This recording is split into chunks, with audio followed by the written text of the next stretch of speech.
شاہی زری کا جلوس کافی شان و شوکت یعنی پورے شاہی انداز میں نکالا جاتا ہے۔ اس جلوس میں تقریباً 5 سے 6 ہاتھی ہوتے ہیں اور اونٹوں پر سوار لوگوں کے ہاتھوں میں علم ہوتے ہیں، اور ٹھیک انہی کے پیچھے تقریباً 8 سے 10 بینڈ جو الگ الگ نوحوں کی دھن گنگناتے ہوئے نظر آتے ہیں، اور اسی جلوس میں سوس خوان سوس پڑھتے ہوئے آگے بڑھتے ہیں۔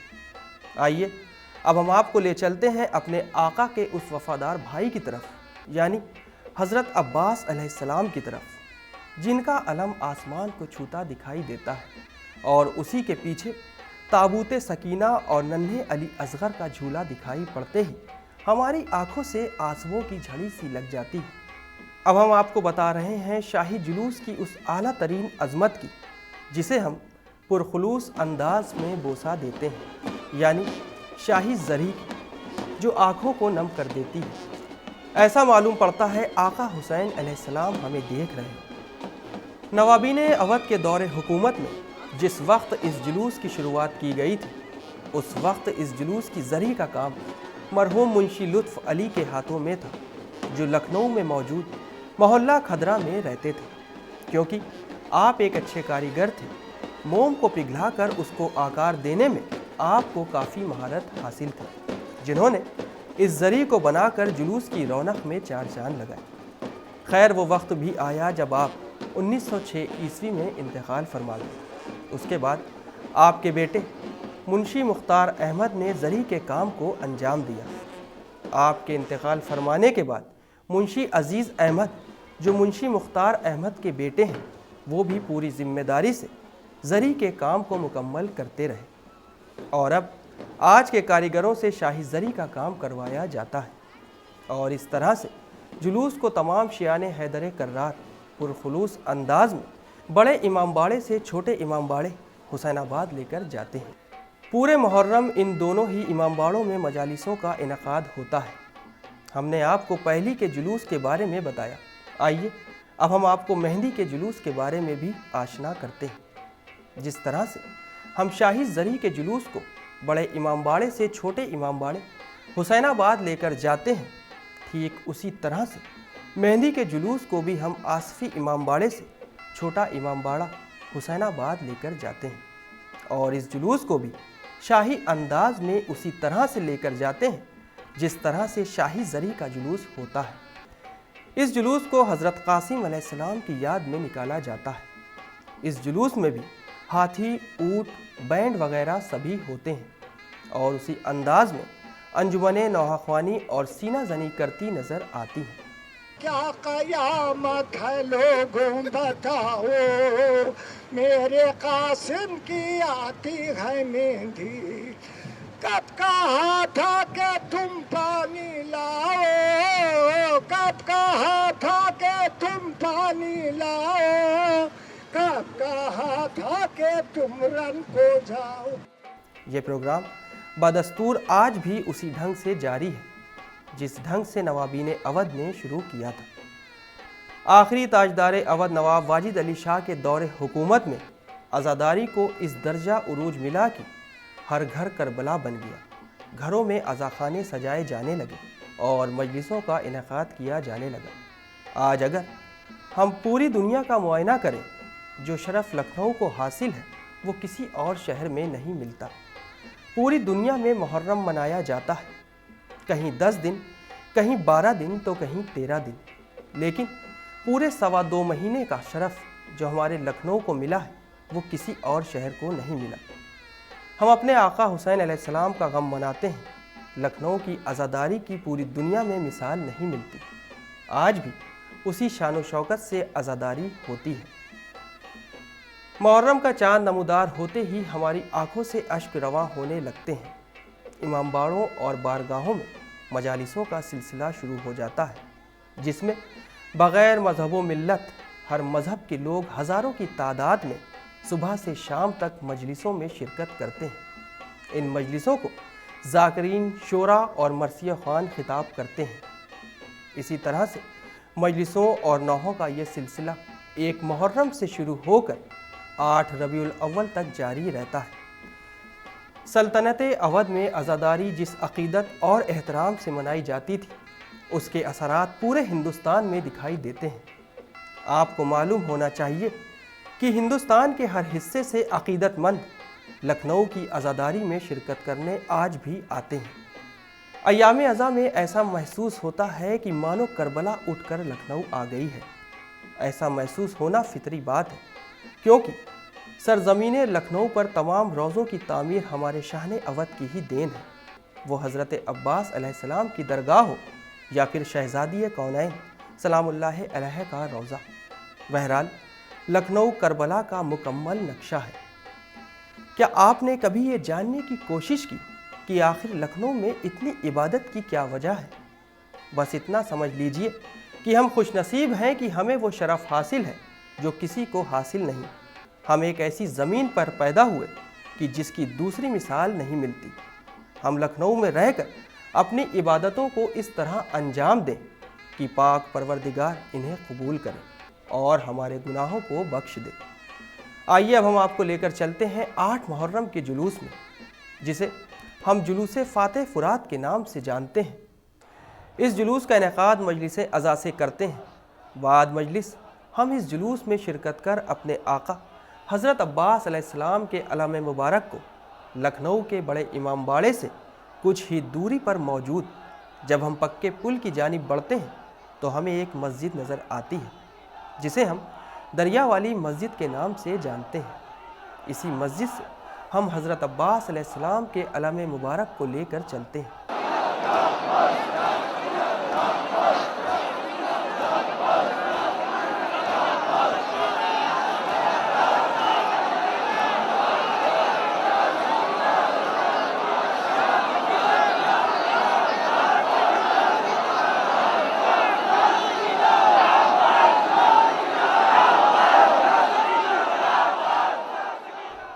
اس علم کے جلوس کو ہم علم فاتح فرات کے نام سے جانتے ہیں۔ یہ علم ہمیں کربلا کے شہید حضرت عباس علیہ السلام کی یاد کو اس طرح سے تازہ کر دیتا ہے جیسے ہم کربلا کے منظر کو بہت قریب سے دیکھ رہے ہوں، کہ جس طرح سے ہمارے مظلوم امام اور ان کے اصحاب پر جو ظلم یزیدی فوج نے ڈھائے تھے، جس وقت کربلا میں خیموں میں پانی کا قطرہ تک نہیں بچا تھا، اسی وقت سب سے زیادہ جو پیاسے تھے وہ ننھے بچے تھے، کیونکہ کسی حد تک بڑے تو اپنی پیاس پر قابو کیے ہوئے تھے، لیکن بچوں کا یہ عالم تھا کہ انہیں پیاس مارے ڈال رہی تھی، اور بچوں کے لبوں پر ایک ہی صدا تھی، الاتش الاتش، ہائے پیاس ہائے پیاس۔ تبھی یہ منظر دیکھ کر حضرت عباس علیہ السلام سے نہ رہا گیا، اور وہ اپنی بھتیجی سکینہ کی پیاس کو دیکھ نہیں سکے، اور ایک چچا اپنی بھتیجی کی پیاس کو بجھانے کے لیے اس کربلا کے میدان میں پہنچ گیا جہاں نہر فرات تو تھی، لیکن اس پر ایک ایسی فوج نے قبضہ کر رکھا تھا جو امام حسین علیہ السلام کے خون کے پیاسے تھے۔ یہ وہی لوگ تھے جنہوں نے دہشت گردی کو اتنی ہوا دی کہ یزیدیت آج بھی آپ کو اس شکل میں دکھائی دے گی جسے ہم آتنکواد کے نام سے جانتے ہیں۔ یہ وہی یزیدی تھے جنہوں نے کربلا کے میدان میں وہ ظلم ڈھایا جس کی آج بھی تاریخ گواہ ہے۔ جس وقت حضرت عباس علیہ السلام بغیر تلوار میدان میں پہنچے، لیکن تب بھی یزیدی فوج کو یہ گمان تھا کہ کہیں عباس حملہ نہ کر دے۔ یہ سارا منظر کربلا کے میدان میں پیش آ رہا تھا۔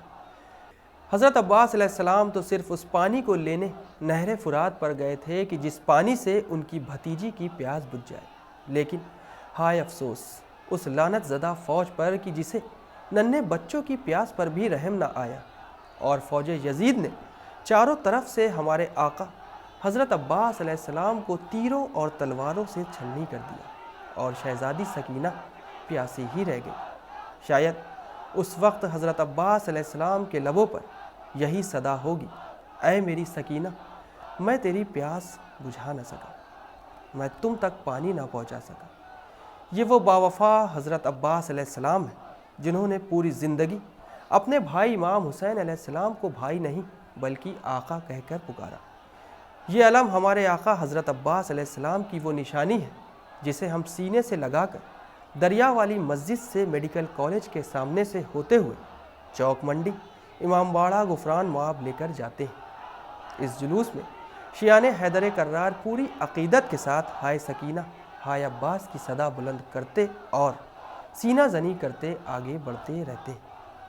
ہر ایک کی آنکھوں میں آنسو اور لبوں پر نعرہ موجود ہوتا ہے۔ اس جلوس میں سب سے آگے مشالیں ہوتی ہیں اور ٹھیک اس کے پیچھے علم حضرت عباس علیہ السلام اور ان کے عزادار اپنے آقا کے ساتھ ساتھ نظر آتے ہیں اور اس جلوس کو پوری عقیدت اور احترام سے لے کر چلتے ہیں۔ آج پوری دنیا میں جس طرح سے ہمارے آقا کا غم منایا جاتا ہے، اس کی خاص مثال لکھنؤ ہی ہے، جہاں پر حسینی عزادار پورے 2.25 مہینے تک اپنے آقا کا غم مناتے ہیں اور ان کو پرسہ دیتے ہیں۔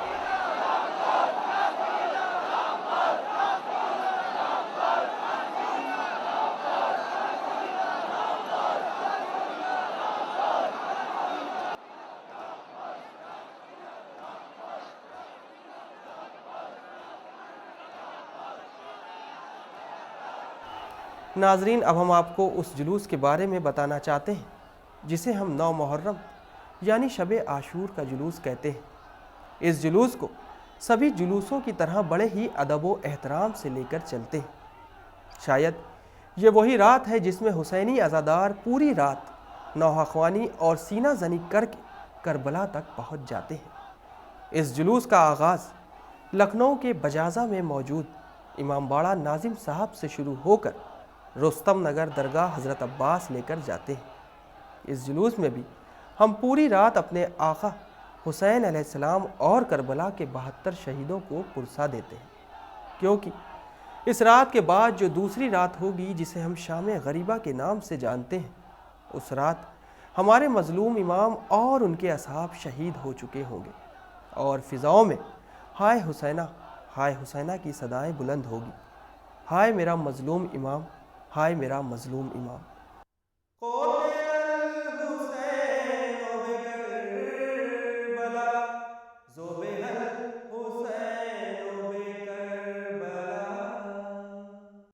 10 محرم حسینی عزادار اپنے آقا حسین علیہ السلام کو پرسہ دے رہے ہیں۔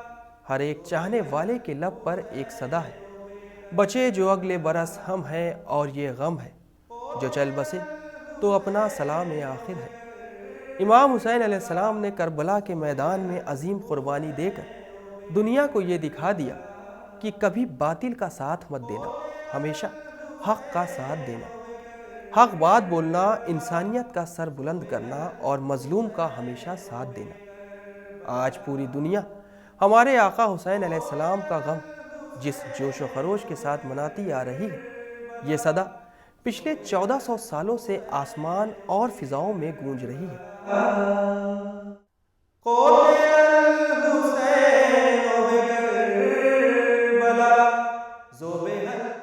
10 محرم کا جلوس اور جلوسوں سے کچھ ہٹ کر ہوتا ہے، کیونکہ 1 محرم سے لے کر 9 محرم تک کے جلوسوں میں آپ کی شرکت کے مد نظر کھانے پینے کا خاصا انتظام ہوتا ہے، جو تبرک کی شکل میں تقسیم ہوتا ہے اور جگہ جگہ پر سبیلیں ہوتی ہیں۔ اور جلوسوں کے دوران اگر ذرا سی بھی پیاس آپ کو محسوس ہوتی ہے تو آپ پانی پی کر اپنی پیاس بجھا لیتے ہیں، لیکن 10 محرم کے جلوس میں ہم ایک طرح سے فاقے کی صورت اختیار کر لیتے ہیں اور نہ ہی ہم کسی طرح کی کوئی سبیل کا انتظام کرتے ہیں۔ ویسے تو ہمارے مظلوم امام حسین علیہ السلام اور ان کے اپنے گھر والوں اور اصحاب پر فوج یزید نے پانی 7 محرم سے ہی بند کر دیا تھا اور ہمارے آقا حسین کو پیاسا ہی قتل کر دیا تھا۔ اس جنگ میں شہید ہونے والے کوئی اور نہیں تھے بلکہ ہمارے مظلوم حسین کے اپنے چاہنے والے تھے، جو انہیں بہت عزیز تھے۔ اسی جملے کو اگر ہم خود امام حسین علیہ السلام کی زبانی سنیں، جو انہوں نے اپنے اصحاب سے کربلا کے میدان میں کہے تھے، آپ کا ارشاد گرامی تھا کہ جیسے اصحاب مجھے ملے ویسے اصحاب نہ میرے نانا کو ملے، نہ ہی میرے بابا کو، اور نہ ہی میرے بھائی حسن کو۔ حضرت امام حسین علیہ السلام نے تو اپنا سر راہ حق میں کٹوا دیا اور اللہ سے کیا ہوا وعدہ بھی پورا کر دیا اور اپنی قربانی دے کر پوری امت کو بچا لیا، لیکن کیا آج ہم ان کی قربانی کو بھول جائیں؟ اپنے آقا حسین اور ان کے گھر والوں اور اصحاب پر کیے گئے ظلموں کو بھول جائیں؟ کیا یہ ہم بھول جائیں کہ جس طرح سے ان کے اصحاب پر جو ظلم فوج یزید نے کیے تھے، کیا اسے ہم بھول جائیں؟ اور جن ظلموں کی آج تاریخ گواہ ہے، کیا اسے ہم بھول جائیں؟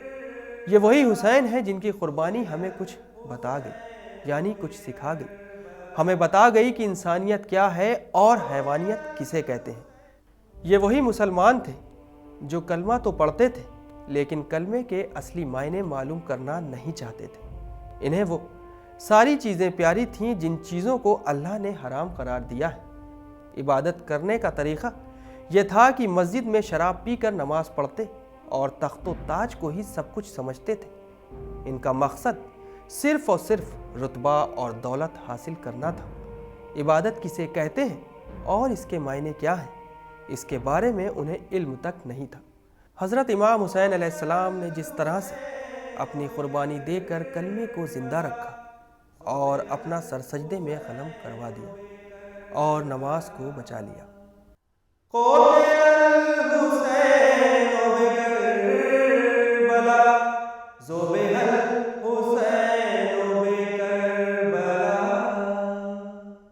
درے پنجتن پر میرا سر جھکا ہے اور آنکھوں سے اشکوں کا دریا بہا ہے۔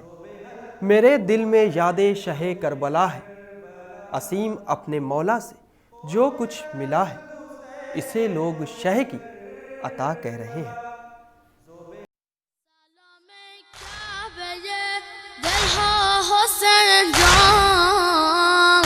سلام کیا بے دل ہو حسین جان